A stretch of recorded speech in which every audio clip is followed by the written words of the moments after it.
So despite this near disaster, I learned some valuable lessons.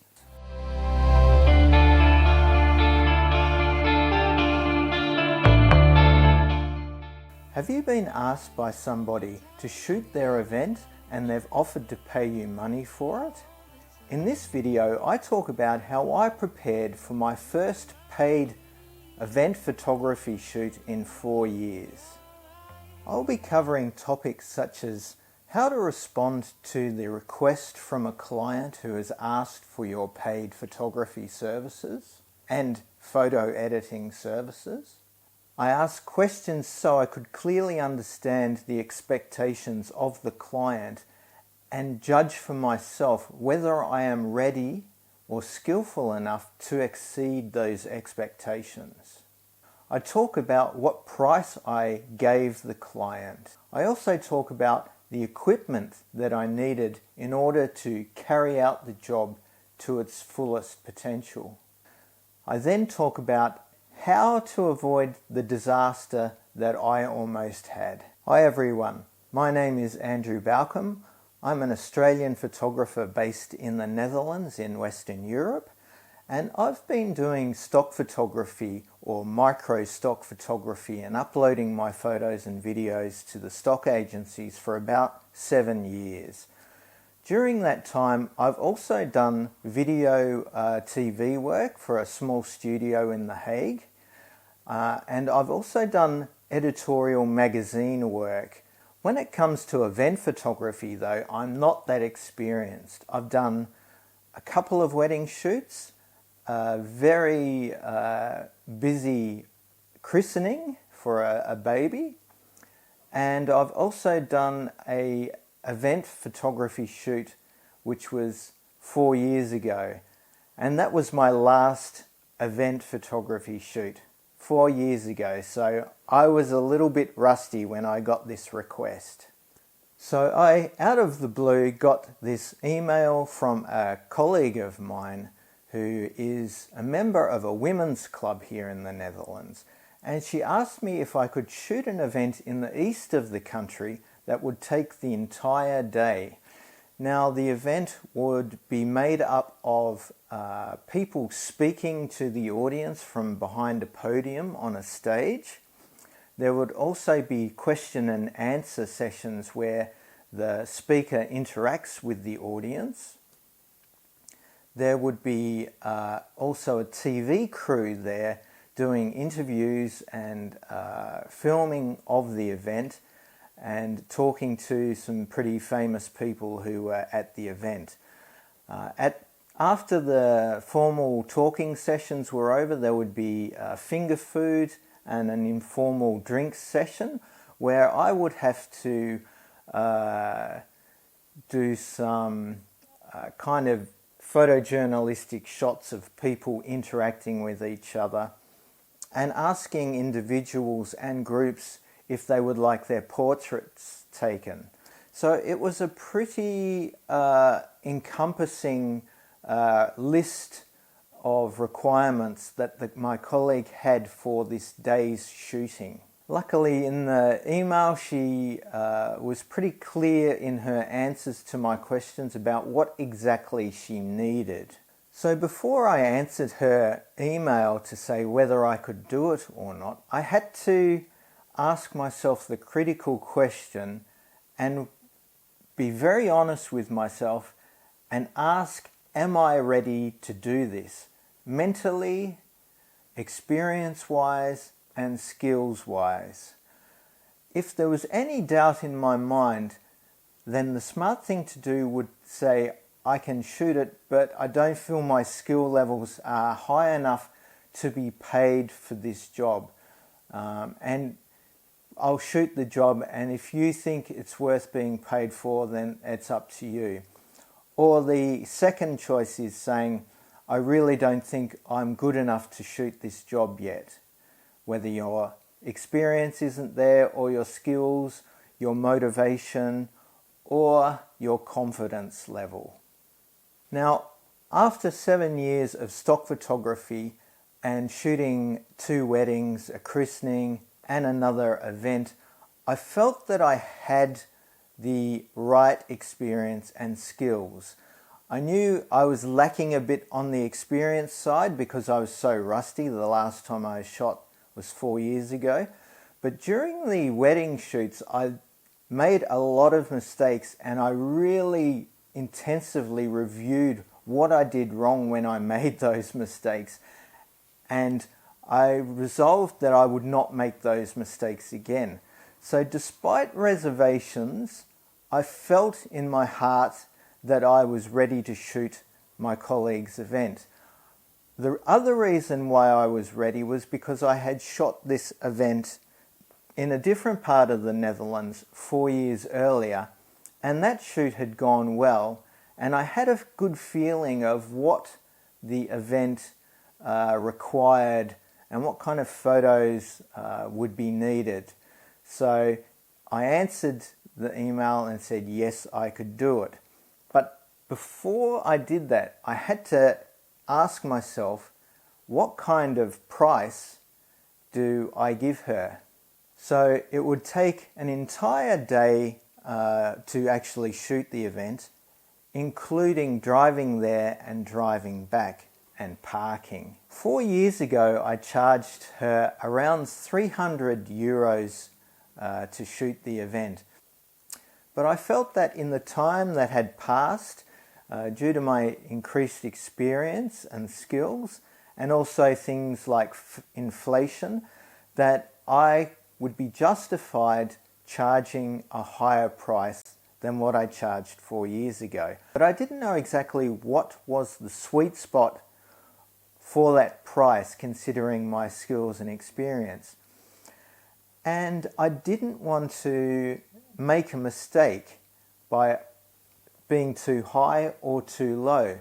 So what I did was I decided to ask an expert. To do this, I really had to go out of my comfort level, but I felt that it was the best thing to do in the long run, and I had to make some cold calls. So I looked up some local photographers in the Netherlands who do the kind of events that I was going to shoot, and I kind of picked one that looked relatively approachable and friendly, but also experienced and skilled. I was very lucky on my first phone call that the person agreed to talk about these questions that I had and was very open. So I was so lucky with that.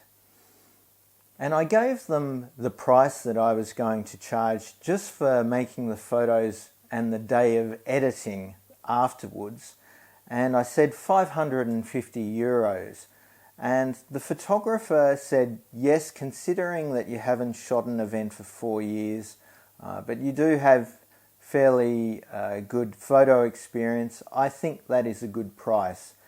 If you were a regular event photographer, then you could probably charge more, but I think 550 euros is fair for what you are offering. So that was the first question out of the way. The next question was equipment. Now, normally I shoot with this bad boy. Whoops, wrong one. I shoot with this one, and that is a Canon 70D APS-C crop sensor body, and it has a couple of disadvantages associated with it. First of all, it only has one memory card, and that is a problem because with a paid event I want 2 memory cards so that I can shoot with a backup in case anything goes wrong with one of the memory cards. And just for my peace of mind, I just don't want to be worrying about if I lose all the photos on one card. Then it leaves me in a bad place and the client in an even worse place. Secondly was that the crop sensor on this camera is not very good in low light compared to the modern cameras, the mirrorless RF cameras. For lenses, I primarily shoot with the standard zoom lens, which is a Sigma f2.8 17mm to 50mm image stabilized crop sensor lens, APS-C dedicated lens. So you can't use this on a full frame camera. Secondly, I use also this EF, which is a full frame qualified lens, 50mm nifty 50 f1.8, which is about 8 years old or 9 years old now. It cost me about $100. But for low light and portraits, the 1.8 aperture is very handy, and it can be used on a full frame body. Thirdly, I have this very handy event photography lens and portrait lens, and that's the Sigma 70-200 f2.8 image stabilized, which goes on the crop sensor Canon bodies and also the full frame bodies. And last but not least is my flash. I shoot with a Yongnuo 565EX, which is about at least 6 or 7 years old. But it's not very reliable for sustained shooting. After a while it tends to overheat and cannot be relied on for an event shoot. So I asked the photographer what he recommended, and I had in the back of my mind a Canon R6 Mark II, which is a mirrorless full frame Canon camera with the RF line of lenses, and its 24 megapixel sensor is excellent in low light, and it also has a very good dynamic range for bringing out the shadows and overcoming blown out highlights, which is very essential if you make exposure mistakes with your shots. He also recommended one other lens, and that was a 24 to 70mm RF Canon f2.8 lens, standard zoom. 24 is pretty wide on a full frame, and 70 is also quite long enough for many shots until you get into the realm where you have to go into the telephoto. It's an image stabilized lens as well, so it's good for countering image blur due to movement. The photographer recommended that I do get a backup flash because when it comes to portraits or just poorly lit scenes in indoor places that have mixed lighting, it's very handy to put a splash of color or splash of light on people's faces. So what I did was, after thanking the photographer, I rang up the local camera hire store, Budget Cam, not a sponsor. Actually, there's no sponsor for this video except for me. And I ordered the camera, the lens, and the backup or the primary flash. I already had a good 70-200 and a low light portrait lens, so I didn't want to order any more lenses, plus I couldn't really afford it. So when I got back to the client, I was able to give them a good price, and included in that price was also going to be the cost of my transport getting there, which was, I think I quoted about 50 euros. And I also quoted the price of hiring the equipment. And that is a standard practice with event shooters, to include the price of any extra equipment that's needed to do the shoot. So I sent the client an email and put all this in black and white and asked for their agreement so that there was no misunderstandings during the event or after the event. If you're a regular event photographer, then it's good practice to have a contract. In fact, I would suggest finding a contract and sending it to the client, and that even locks it in further with the fine details of the agreement. Okay, so I've agreed to do this shoot now, and I have not used a flash to shoot people in quite a few years. When I do magazine shoots, it's usually in natural light, often outdoors. I can decide what the shoot is going to look like or be, and it's not indoors in mixed lighting conditions. So I really needed to get to grips with this weakest part of my skill set, shooting with flash, shooting people with flash. I also needed to get to grips with this new camera, which I hadn't used before. Canon DSLR cameras and Canon mirrorless cameras are very similar in many ways, but there is also enough differences to bring you unstuck unless you become familiar with those differences during the shoot. You don't want to be stopping at a critical moment because you can't find the right switch or control. So what I did was I decided to get out of my comfort zone a second time, and I went to a local shopping centre the week before the event, and I asked them, is it okay if I shoot you guys for free so I can practice with this new camera and flash setup before my paid event the week after, next week? And I thought, nothing ventured, nothing gained. The worst thing they can do is say no. Luckily, everyone I asked was open to it, friendly, and they said yes. So I was very lucky there. The advantage of doing a practice shoot means that I could put myself under pressure because I wanted to deliver good shots for those people.